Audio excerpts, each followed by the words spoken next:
Hello friends, welcome back. In this video, we'll discuss the poem Ode to the West Wind written by P.B. Shelley line by line.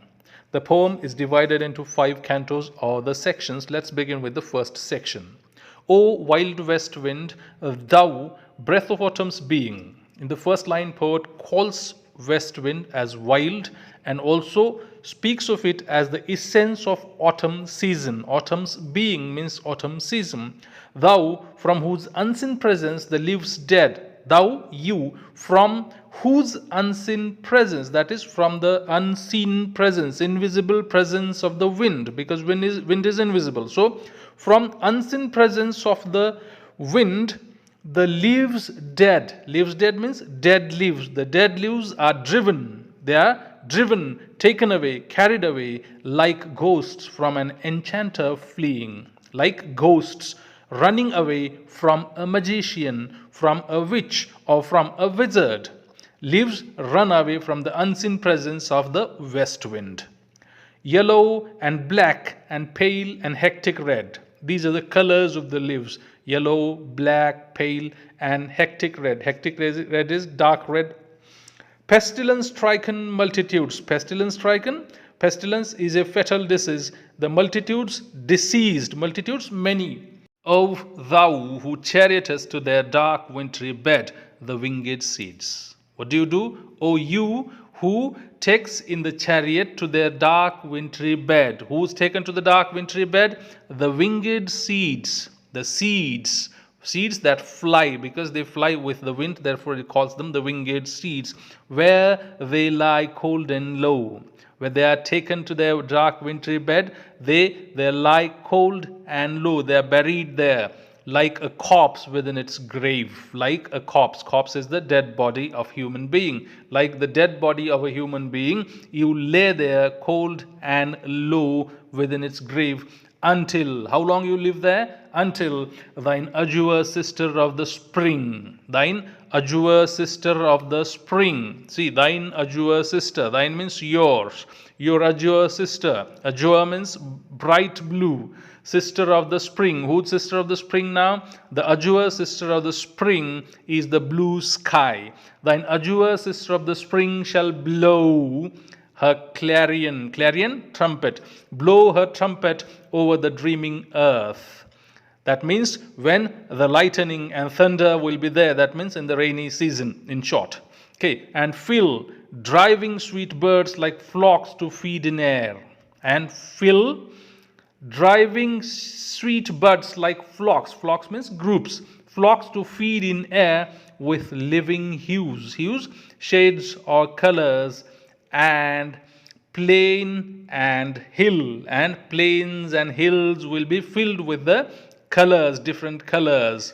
Wild spirit which art moving everywhere. Wild spirit which is moving everywhere, which art moving everywhere. Wild spirit which art moving everywhere. Destroyer and preserver, hear, oh hear. That means poet is trying to call west wind as the destroyer as well as the preserver. He says, listen to me, O destroyer, as well as O preserver. The paraphrase of the first stanza will be, you, the wild west wind, are the essence of autumn. You are invisible, but you scatter the fallen leaves. They look like ghosts running away from a magician. The leaves are yellow and black, white and wild red. They look like crowds of sick people. You carry the seeds as if you are their chariot down to the earth where they'll sleep all winter. They lie there cold and humble like dead bodies in their graves until your blue sister blows her trumpet and wakes up the earth. Then she brings out the buds. They are like flocks of sheep. They feed in the open air, and she fills the meadows and hills with sweet smells and beautiful colors. Wild west wind moving everywhere, you are both an exterminator and a savior. Please listen to me. Thou on whose stream mid the steep sky's commotion, thou on whose stream, the stream of the wind. In the stream of the wind, what happens? Mid the steep sky's commotion. In the steep is sharp sky's commotion. Commotion is great noise. In the great noise of the steep sky, loose clouds like earth's decaying leaves are shed.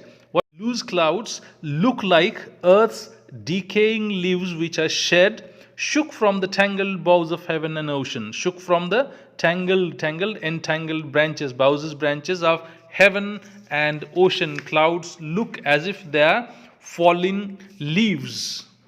Angels of rain and lightning. Clouds are the angels of rain and lightning. They are spread, scattered on the blue surface of sea, of sky, on thine airy elevated surge, like the bright hair uplifted from the head of some fierce Maenad. How? Like the bright hair uplifted, as if hairs are uplifted from the head of some fierce Maenad.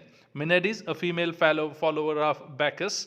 Even from the dim verge of horizon to the zenith's height.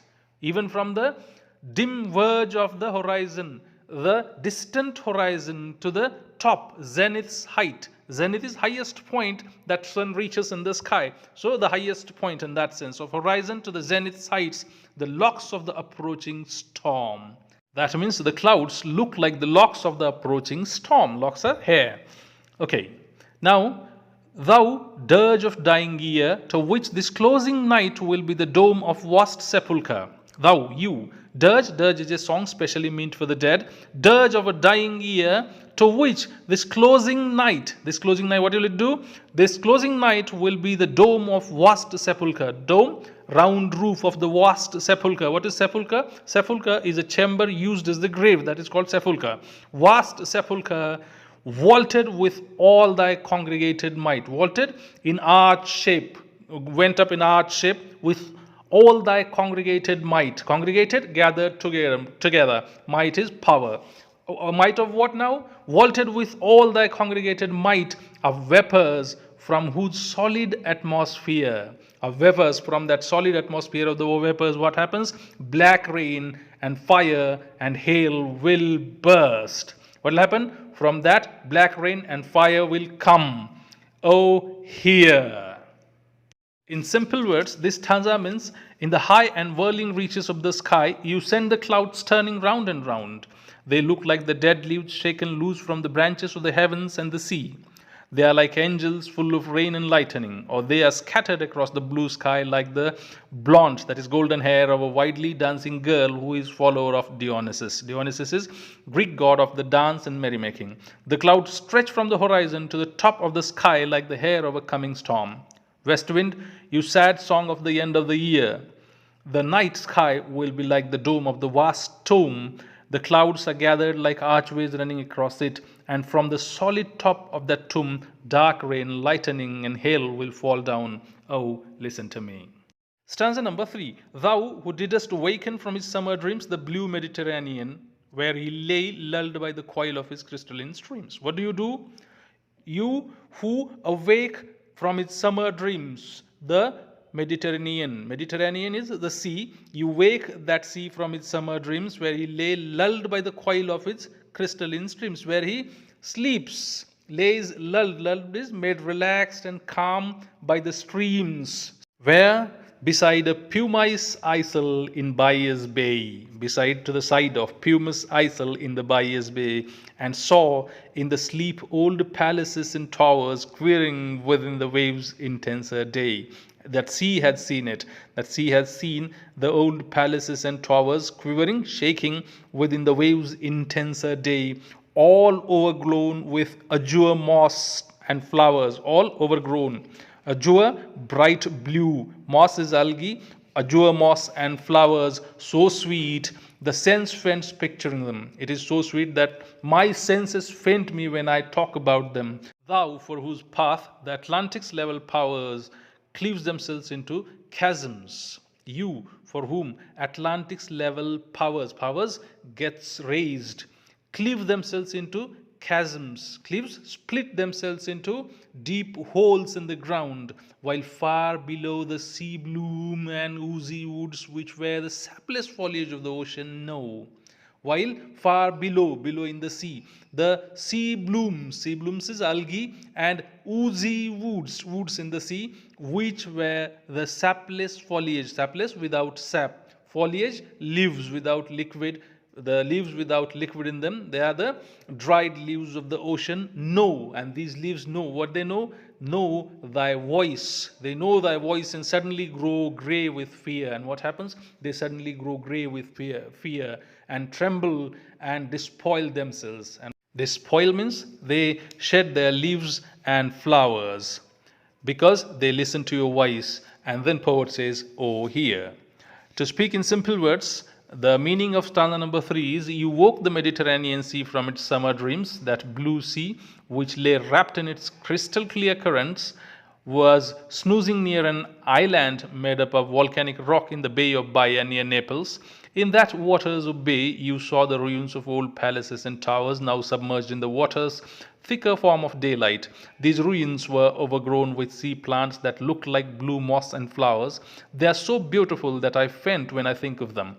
You, whose paths turn the smooth surface of the Atlantic Ocean into tall waves, while deep below the surface sea flowers and forests of seaweed which have leaves with no sap hear your voice and turn grey from fear, trembling, losing their flowers and leaves, listen to me, wind. Stanza number 4. If I were a dead leaf, thou mightiest bear, is addressing wind as the mightiest bear now. If I were a dead leaf, if I were a swift cloud to fly with thee, if I were a wave to pant beneath thy power, pant, breath quickly, if I were a wave to pant beneath thy power and share the impulse of thy strength, and share the impulse is sudden desire of your strength is power, only less free than thou. Only less free than thou. I must be free like you, but not as free as you are. Only less free than thou. O uncontrollable, if even I were as in my boyhood. If even I was in my boyhood, and could be the comrade of thy wanderings o'er heaven. And as then, when to outstrip thy sky speed, outstrip to become larger and greater, to outstrip thy sky speed, scarce seemed a vision, insufficient. Scarce insufficient seemed a vision. Then also it was like that. If I were a boy, I would never have striven as thus with thee in prayer in my sore need. If I had been like that, I would never have striven, tried very hard, as thus, as I am doing it now, with you in prayer in my sore need. So it's a kind of infection, body infection. Oh, lift me as a wave, a leaf, a cloud. Poet is asking wind to lift him as a wave, a cloud. I fall upon the thorns of life, I bleed. I fall upon the thorns of life, I bleed. A heavy weight of hours has chained and bowed one to like thee, tameless and swift and proud. A heavy weight of hours, time, has chained you too, but chained and bowed one to like thee, one like you, to someone like you. Tameless, swift and proud. You're tameless, you're swift and you're proud. The paraphrase of the 4th stanza would be like this. If only I was a dead leaf, you might carry me, you might let me fly with you. If I was a cloud, or if I was a wave that you drive forward, I would share your strength, though I'd be less free than you, since no one can control you. If only I could be the way I was when I was a child, when I was your friend wandering with you across the sky, then it didn't seem crazy to imagine that I could be as fast as you are. Then I wouldn't have called out to you, prayed to you in desperation. Please lift me up like a wave, a leaf, or a cloud. I'm falling into the life's sharp thorns and bleeding. Time has put me in shackles and diminished my pride, though I was once as proud, fast, and unruly as you are. The might of time is mentioned in the 4th stanza. Now to the 5th stanza. Make me thy lyre, even as the forest is. Make me thy lyre. Lyre is string of instrument, as the forest is your string of instrument. What if my leaves are falling like its own? If my leaves are falling like the leaves in the forest, it's no problem. The tumult of thy mighty harmonies, tumult, the loud confusing noise of your mighty harmonies, mighty, peaceful and peaceful, will take from both me and forest a deep autumnal tone. What will it do? It will take an autumnal tone from me as well as the forest, sweet though in sadness. It will be sweet though it is in sadness. Be thou spirit fierce, my spirit. What is he saying? Be you become my spirit, you fierce spirit. Be thou me, impetuous one. Be me, impetuous, acting quickly without thinking. Be me, impetuous one, drive my thoughts over the universe, take my thoughts over all the universe, like withered leaves to quicken a new birth. How? Like withered leaves, dried leaves to quicken to make a new birth faster, and by the incantation of this verse, and by the incantation, recitation of these words, scatter as from an unextinguished hearth ashes and sparks. As ashes and sparks scatter from an unextinguished hearth, like that scatter. What? Scatter my words among the mankind. Be through my lips to unawakened earth the trumpet of prophecy. You become the trumpet of prophecy, prophecy telling about the future. Be through my lips to awakened earth, this awakened earth, teller, and be the trumpet of prophecy and tell my thoughts. O wind, if winter comes, can spring be far behind? And tell her that if winter has come, can spring be far behind? No, it is not possible. If winter comes, spring will definitely follow. Simplification of the fifth and final stanza would be like this. Make me your musical instrument just as the forest is when you blow through it. So, what if my leaves are falling like the forest's leaves? The noise of your powerful music will bring a deep autumnal music out of both me and the forest. It will be beautiful even though it's sad. Controllable soul, you should become my soul. You should become me, you unpredictable creature. Scatter my dead thoughts across the universe like fallen leaves to inspire something new and exciting. Let this poem be a prayer that scatters ashes and sparks as though from the fire that someone forgot to put out throughout the human race. Speak through me, and in that way turn my words into prediction of the future. O wind, if winter is on its way, would not spring follow it soon?